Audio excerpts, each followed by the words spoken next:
BBC Urdu के programme Sairbeen में खुश आमदीद। हमारे लंदन स्टूडियो से मैं हूं शफी नकीजा मई।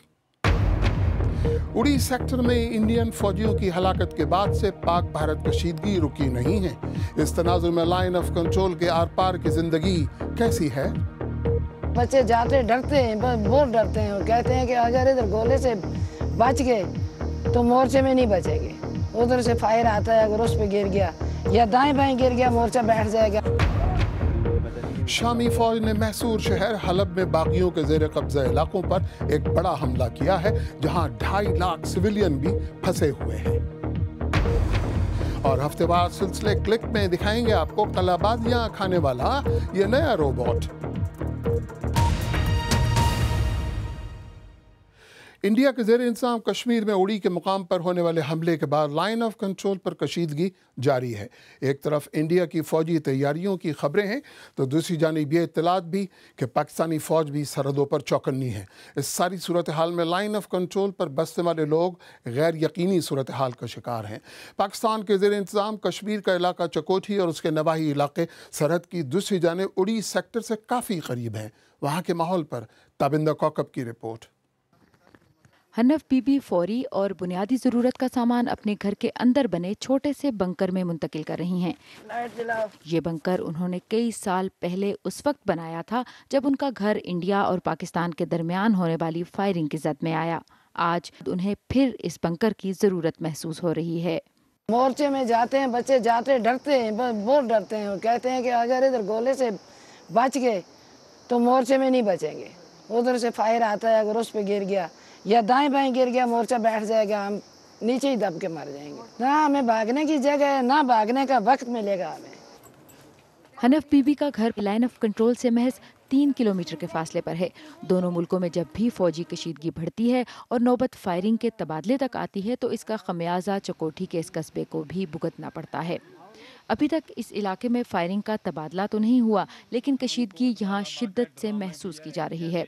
इसकी वजह भी है, ये इलाका भारतीय कस्बे उड़ी से बहुत करीब है। धुआं तो हमें वो दिखाई दे रहा, जैसे आप यहाँ खड़े हैं वहाँ पे देखो ना, जिसमें बादलों की तरह अंधेरा नजर आ रहा है आपको। बस ऐसे धुएं के बादल थे। हाँ ऐसे ही बादल हमें नजर आ रहे थे। तो अब तो हमने तो अखबार में पढ़ा 5 बजे वहाँ पे हमला हुआ। वो एक खड़ी रह जाए जंगल के साथ साथ वो ऊपर तो वो टॉप में वो भी स्वाब है, उसके पीछे भी मतलब है सारी इंडिया। फिर आगे जाके कुछ नीचे सा हमारे पाकिस्तानी हमारे कश्मीर के भाई रहते हैं। यहाँ इस बाजार से आगे लाइन ऑफ कंट्रोल 3 किलोमीटर है। वहाँ करीबी इलाकों के स्कूलों को तो एहतियातन बंद कर दिया गया है। ताहम यहाँ चकोठी के स्कूलों की इंतज़ामिया से कहा गया है कि अगर हालात ख़राब होने की सूरत में वो बच्चों को 2 घंटे के अंदर अंदर महफूज तरीके से घरों को वापस पहुँचा सकते हैं तो स्कूल खुले रखें, वरना कम अज़ कम 1 हफ्ते के लिए स्कूल बंद कर दें। चकोठी का बाजार, अस्पताल, कॉलेजेस और स्कूल्स सभी एक साथ ऐसे मकाम पर हैं जो भारतीय फायरिंग की बराह रास्त जद में है। यही वजह है कि यहाँ की ख़वातीन घर के मर्दों और बच्चों को काम और स्कूलों की जानिब रवाना करके दिन भर परेशान ही रहती हैं। जिस वक्त तो ना हमला दे इत्तला मिली है कि जब से ये इत्तला मिली है कि इंडिया पाकिस्तान पर हमला करने के लिए तैयार है, मैं बहुत ज़्यादा परेशान हूँ। रास्ता बिल्कुल बॉर्डर के सामने है। बस यही परेशानी है कि कहीं फायरिंग हो गई तो हमारे बच्चे घर कैसे पहुँचेंगे। LOC पर कशीदगी सिफारती तर्क कलामी तक रहे या बात गोली चलने तक आ जाए, दोनों सूरतों में यहाँ के लोग मुस्तकिल इज़्तिराब में मुब्तला रहते हैं। ऐसे में ये बंकर्स डूबते को तिनके का सहारा के मुतरादिफ हैं। Tabinda Kaukab, BBC news, Chakothi, line of control. ये तो था अहवाल पाकिस्तान के ज़ेर इंतज़ाम कश्मीर में लाइन ऑफ कंट्रोल पर वाक़े कस्बे चकोठी का। लाइन ऑफ कंट्रोल की दूसरी जानिब वाक़े कस्बे उड़ी में हालिया कशीदगी के तनाजुर में ज़िंदगी कैसे चल रही है, इसके लिए देखिए उड़ी से BBC के नामनिगार संजोय मुजमदार की खुसूसी रिपोर्ट। हम लाइन ऑफ कंट्रोल की जानिब जा रहे हैं जो कश्मीर में इंडिया और पाकिस्तान के दरमियान अमलन एक सरहद है। ये दुनिया के उन इलाकों में से एक है जहां सबसे ज़्यादा फौजी तैनात हैं और जब से यहाँ फौजी बेस पर हमला हुआ है फ़ज़ा में एक तरह की कशीदगी महसूस होती है। रास्ते में हमने इस फौजी काफ़िले को देखा जो सरहद की जानिब कुमक लेकर जा रहा था। इंडिया के ज़ेर इंतज़ाम कश्मीर में सरहद पर आखिरी कस्बे उड़ी में सिक्योरिटी सख्त है। उड़ी में सड़कों और बाज़ारों में रश तो है لیکن لوگ پریشان ہیں۔ اسکیٹ تو بہت زیادہ ہے، دے ڈونٹ وانٹ ٹو لیکن کہ وار لائک سچویشن پیدا ہو جائے، یہاں پہ وار ہو، ایسا تو ہونا نہیں چاہیے، ہم اس کے خلاف ہیں، تو کوئی لوگ یا کوئی بندہ ایسا چاہے گا نہیں۔ دور سے نظر آنے والے یہ گھر پاکستان کے زیر انتظام کشمیر میں ہیں۔ درمیان میں لائن آف کنٹرول ہے، دونوں جانب انڈین اور پاکستانی فوج کی چیک پوسٹ ہیں جو بظاہر نظر نہیں آتی لیکن ایک دوسرے کے بہت قریب ہیں۔ میں یہاں انڈین سائٹ پر ہوں۔ کسی بھی تنازع کی صورت میں دونوں جانب اس خونی سرحد کے آس پاس بسنے والے عام لوگ فوری طور پر متاثر ہوتے ہیں۔ لوگ اس صورتحال میں حالات کے مطابق رہنے کی کوشش کرتے ہیں۔ بہت ہی مشکل میں ڈینجر گزرا کیونکہ یہاں پہ کراس فائرنگ ہوتی تھی یہاں پہ بہت زیادہ، اور بڑے بڑے گولے پڑتے تھے، مطلب اس حساب سے جتنا کہ جب ہم اسکول کے نکلتے صبح تو اس میں مطلب اتنا ڈر تھا کہ ہمیں یہ نہیں پتا ہوتا تھا ہم واپس آئیں گے۔ حالیہ کشیدگی کی وجہ اوڑی میں انڈین فوج کے بیس پر ہونے والا حملہ ہے جس میں 18 فوجی ہلاک ہوئے۔ انڈیا کا رد عمل سخت تھا، اس نے پاکستان پر حملہ آوروں کی پشت پناہی کا الزام لگایا۔ اب یہ پوری طرح پاکستان کی ذمہ داری ہے کہ وہ ان دہشت گرد تنظیموں کے خلاف کارروائی کرے جنہیں پاکستان میں محفوظ پناہ گاہیں میسر ہیں، اور وہ صرف انڈیا ہی نہیں دیگر پڑوسی ملکوں کے خلاف سرحد پار دہشت گردی میں بھی ملوث ہیں۔ پاکستان کو دہشت گردی کے پورے نظام کو ختم کرنا ہوگا اگر وہ یہ چاہتا ہے کہ عالمی برادری میں اسے ایک ذمہ دار ملک کے طور پر دیکھا جائے۔ گزشتہ 3 مہینوں سے کشمیر میں انڈیا کے خلاف پرتشدد مظاہروں کا سلسلہ جاری ہے جس میں سیکیورٹی فورسز کے ساتھ جھڑپوں میں اب تک 80 سے زیادہ مظاہرین ہلاک ہو چکے ہیں۔ اب اس خدشے کا اظہار کیا جا رہا ہے کہ سڑکوں اور سرحد پر بیک وقت کشیدگی انڈیا اور پاکستان کے درمیان کسی بڑی جنگ میں تبدیل نہ ہو جائے۔ اڑی سے سنجوئے مجمدار کی رپورٹ۔ اور اب دیگر اہم عالمی خبریں۔ شام کی سرکاری افواج نے حلب میں باغیوں کے زیر قبضہ علاقوں پر بڑے پیمانے پر بمباری شروع کر دی ہے۔ حلب میں تقریباً 2.5 لاکھ عام شہری محصور ہیں جو امداد کے منتظر ہیں۔ ادھر نیو یارک میں امریکہ اور روس جنگ بندی پھر بحال کرنے کے لیے بات چیت کر رہے ہیں۔ گریگ ڈاوسن کی رپورٹ، خالد کرامت کی زبانیں۔ یہ حلب سے آنے والے تازہ ترین مناظر ہیں۔ ان مناظر کی ہم غیر جانبدارانہ تصدیق تو نہیں کر سکتے، لیکن یہ ایک ایسے وقت میں سامنے آئے ہیں جب شامی حکومت کی جانب سے شہر میں تازہ فوجی کارروائی کا اعلان کیا گیا ہے۔ شام میں مختصر جنگ بندی اس وقت ختم ہو گئی جب بدھ کو حکومتی طیاروں نے شہر میں بمباری کی۔ شامی حکومت کی جانب سے تازہ کارروائی کے اعلان کے وقت امریکہ اور روس نیو یارک میں جنگ بندی کے بارے میں بات چیت کر رہے تھے۔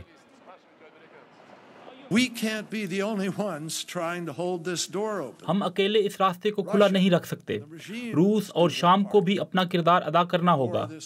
سوال اب یہ ہے کہ کیا اب آگے بڑھنے کا کوئی راستہ بچا ہے؟ امریکی حکام کے مطابق جنگ بندی کی ساکھ کو بچانے کے لیے ضروری ہے کہ جن طاقتوں کے پاس فضائی قوت ہے وہ اس کے استعمال سے گریز کریں، لیکن روس کا موقف ہے کہ باغیوں کو بھی فوجی کارروائی روکنی ہوگی۔ اس صورتحال میں حلب کے لوگوں کی مشکلات میں اضافہ ہوتا جا رہا ہے۔ پیر کو امدادی قافلے پر ہونے والے حملے کے بعد سے شہر میں امداد پہنچانے کا سلسلہ رکا ہوا ہے۔ ہم مشرقی حلب میں جانے کے لیے تیار ہیں، ہمارے پاس امداد بھی موجود ہے، لیکن ہمیں حکومت اور باغی افواج کی جانب سے محفوظ راستہ ملنے کا انتظار ہے۔ روس اور امریکہ میں آج مزید بات چیت ہوگی، لیکن شہر میں جلد جنگ بندی کی امید کم ہے۔ امریکی ریاست شمالی کیرولائنا کے شہر شارلٹ میں پولیس کے ہاتھوں ایک سیاہ فام شہری کی ہلاکت کے بعد سے شہر میں احتجاج کا سلسلہ اب بھی جاری ہے۔ گزشتہ رات شہر میں کرفیو کے باوجود احتجاج ہوا۔ ادھر امریکی شہر تلسا میں ایک نہتے سیاہ فام شہری کو فائرنگ کر کے ہلاک کرنے والی پولیس آفیسر پر قتل خطا کا مقدمہ چلانے کا فیصلہ کیا گیا ہے۔ انٹرنیٹ کمپنی یاہو کا کہنا ہے کہ جس سائبر حملے میں ہیکرز نے اس کے 50 کروڑ صارفین کے اکاؤنٹس کی معلومات چوری کی وہ ہیکنگ ریاست کی معاونت سے ہوئی، تاہم کمپنی کی جانب سے کرتا دھرتا کسی ملک کا نام نہیں لیا گیا۔ اس سے قبل یاہو نے صارفین کی ذاتی معلومات چوری ہونے کی تصدیق کی تھی۔ रूसी दारुल हुकूमत मॉस्को में वाक़े गोदाम में लगी आग बुझाने की कोशिश में 8 फायर फाइटर्स हलाक हुए हैं। हुक्काम के मुताबिक आग बुझाने के लिए गोदाम में जाने वाले इन फायर फाइटर्स का अपने साथियों से राब्ता मुनक़ता हो गया था। हलाक शुदगान फायर फाइटर्स की लाशें इमारत से निकाल ली गई हैं। BBC उर्दू के प्रोग्राम सहरबीन में आगे चलकर देखिएगा कि जनूबी एशिया के मुल्कों में आबी वसाइल पर ताउन ना होना कैसी तबाही का बास बन रहा है। और हफ्तेवार टेक्नोलॉजी बुलेटिन क्लिक में देखिएगा कि चैट के लिए गूगल ने आपको कौन सा नया तोहफा दिया है।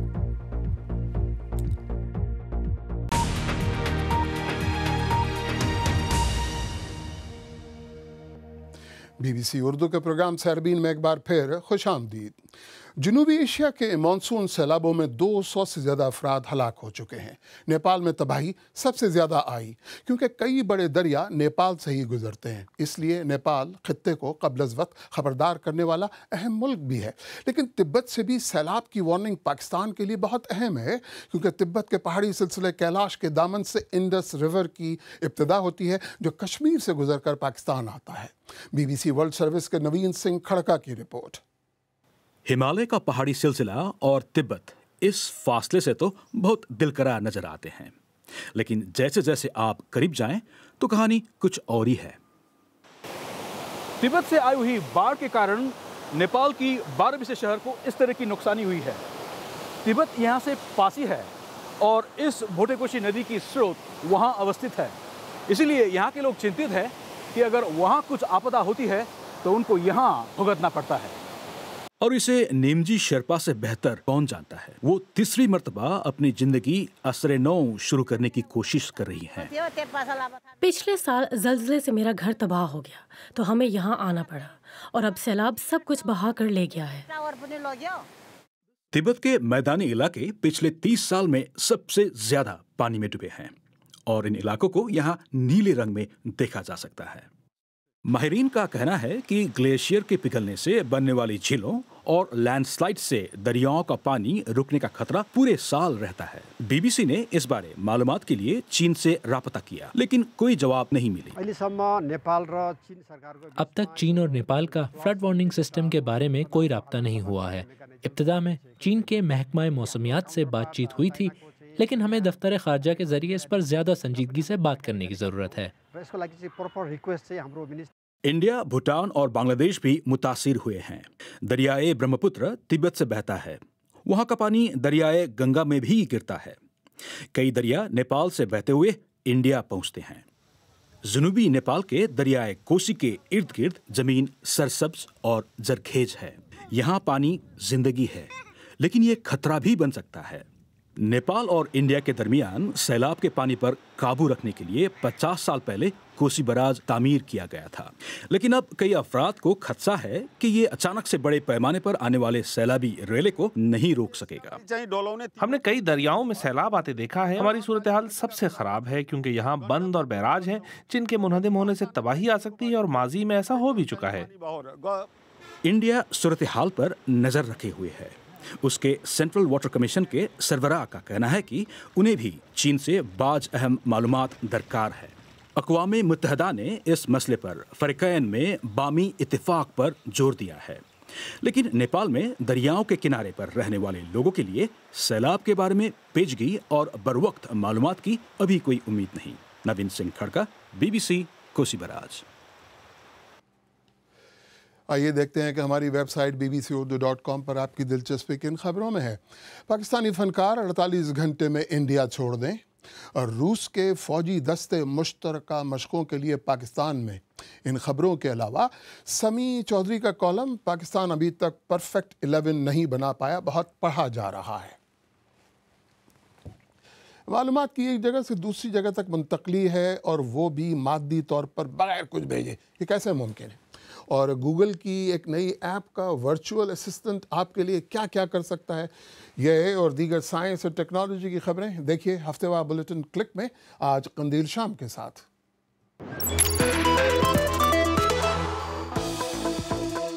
मिलिए मिनीटॉर से गोस्ट रोबोटिक्स की ताज़ा तरीन तख्लीक। ये नाहमवार ज़मीन पर मौसर तरीके से चल सकता है। सीढ़ियाँ चढ़ने के अलावा ये कई करतब भी दिखा सकता है, जैसा कि बैक फ्लिप, कार्टव्हील, और हाँ, इसे दरवाजा भी खोलना आता है। और कहा जा रहा है कि ये बहुत ज्यादा महंगा भी नहीं होगा। अगर आपके लिए $10,500 ज्यादा ना हो तो। GoPro अपना पहला ड्रोन मंजरे आम पर लाया है। इसका नाम खार्मा है और कीमत $1,099 है। ड्रोन के पर्जों को खोलकर आसानी से तय किया जा सकता है और इसका कैमरा स्टेबलाइजर अलहदा हो जाता है। एक और गैर मामूली बात, हीरो 5 ब्लैक कैमरा 7 मुख्तलिफ ज़बानों में दी गई हदायत पर अमल कर सकता है। इस कैमरे को ड्रोन से अलहदा करके किसी और चीज़ पर भी नस्ब किया जा सकता है। चीन और कनाडा में साइंसदानों ने क्वांटम टेलीपोर्टेशन के मैदान में एक नया मयार कायम किया है। ये क्या भला है? ये मालूमात की एक जगह से दूसरी जगह तक मुंतकिली, वो भी दोनों मकामात के दरमियान मादी तौर पर बगैर कुछ भेजे। इस तरह की मालूमात माहिरीन ने कई किलोमीटर के ऑप्टिकल फाइबर नेटवर्क के जरिए मुंतकिल की। ये तजर्बा 2 मुख्तलिफ मकामात कनाडा के शहर कैलगरी और चीन के शहर हेइफei में कामयाबी से किया गया। गूगल ने एलो नामी एक नई ऐप लॉन्च की है। इस ऐप में एक वर्चुअल असिस्टेंट भी शामिल किया गया है जो रास्ता ढूंढने में मदद देने के अलावा खाने की तजवीज़ भी दे सकेगा। और हाँ, वो क्या ही ऐप हो जिसमें बिल्लियों की मासूम वीडियोस ना हो। इसका मनफी पहलू ये है कि गूगल गैर मुअय्यना मुद्दत के लिए सार्फिन का डेटा और बातचीत अपने सर्वर्स पर महफूज रखेगा।